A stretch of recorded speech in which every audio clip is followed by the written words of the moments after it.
On a cold February morning, as I was getting lunches ready for my boys, I happened to glance over at the school calendar, and staring back at me were the words I dreaded the most. No school. In service. Crap, I completely forgot. Since neither my husband or I have our parents here in town, we immediately began the delicate dance of negotiating who's going to take the day off to stay home with the kids. We were just about to flip a coin or play rock, paper, scissors when a friend happened to text and asked if my boys could come to their house for the day. Phew, crisis averted. But this is not an isolated incident for me or for many working parents. There are nearly 56 million school-aged children in the US who get an average of 21 days off from school. And yet, according to Slate, the average working parent only gets 10 PTO days and is said to use nearly 80% of those for childcare reasons. What's even more alarming is 1/3 of high-performing American women choose to drop out of the workforce every year, with a staggering 74% of them citing childcare as their reason for their departure.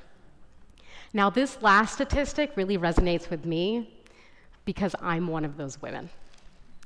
8 years ago, I was working as a brand manager at Nestle in St. Louis, Missouri.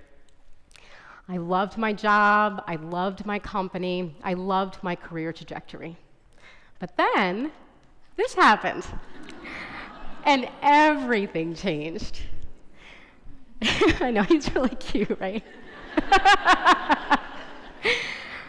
Because my parents and in-laws lived in New Jersey while we lived in St. Louis, it became increasingly difficult with childcare when my husband and I traveled for work or for conferences, or even when we had to attend networking events or late meetings. Things that I took for granted before professionally were becoming harder and harder because of a lack of access to childcare. Now, I will say my employer was fabulous in having an on-site childcare facility that we were able to use during day hours, but there weren't a lot of backup options. And so I ended up leaving my career and moving to Pittsburgh to be closer to my husband's job and closer to family. I started a marketing consulting company after moving here, but quickly realized that childcare was once again a barrier for my professional success. I couldn't attend client meetings at 11 o'clock in the morning or even go to networking events because I couldn't find someone to watch my kids. My lack of access to childcare led me to co-found Flexible, a startup on a mission to create innovative childcare solutions, such as on-demand pop-up childcare at workplaces, conferences, and even events like this event tonight. Now, most working parents wish their employer offered some type of childcare benefit, whether it's access to an online platform, to having childcare at a networking or company event, all the way to providing a state-of-the-art, fully functional on-site childcare facility like the one that I had access to at Nestle. But only 3% of US companies offer any type of childcare benefit. And from an employer perspective, those that do offer childcare benefits see not only an increase in productivity, but an overall decrease in absenteeism, all while not having an adverse effect on the bottom line. So for example, Patagonia has had on-site childcare at their Ventura, California office for the last 35 years. And in that time, they've been able to create a fully sustainable work-life ecosystem. They recoup nearly 92% of their spend on childcare annually through tax deductions, increases in productivity, and overall employee happiness. And they're not alone. JP Morgan has estimated an average 115% ROI on their childcare program. And even here in Pittsburgh, PNC's Living Well program offers access to online platforms and backup care services to keep their employees happy and productive. But it's not just these large for-profit companies either. Small businesses, legal, accounting firms, doctors' offices, and especially nonprofits have been increasingly offering childcare at events, conferences, and even workplaces. These companies are trailblazers in the inclusivity space because they understand that childcare is a key initiative to driving inclusivity. Diversity and inclusion is one of the most pressing initiatives in the US workforce today. According to Forbes, nearly 72% of US companies strive to be more diverse and inclusive, but only 12% of companies are able to hit that mark.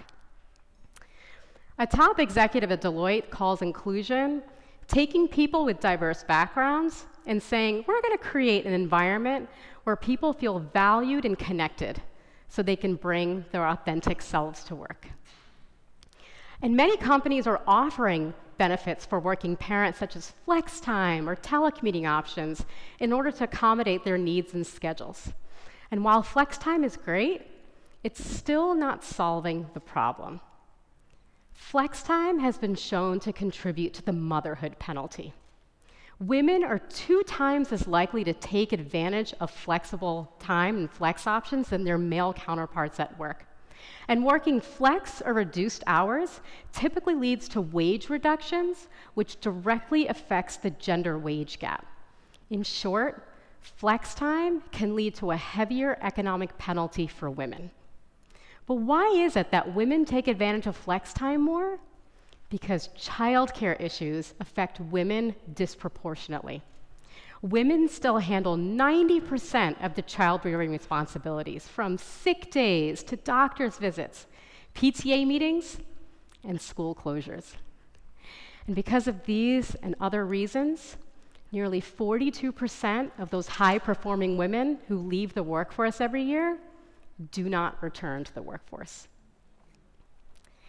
When my co-founder, Jessica Strong, and I started Flexible 2 years ago, we envisioned a world where childcare could be available at a moment's notice. Since we started, we've been able to provide on-demand, on-site childcare at hundreds of workplaces, conferences, and events. And the overwhelming feedback that we get from parents is, I wouldn't have been able to attend this event if it didn't have childcare. I think back to my time as a consultant when I couldn't go to client meetings or to networking events.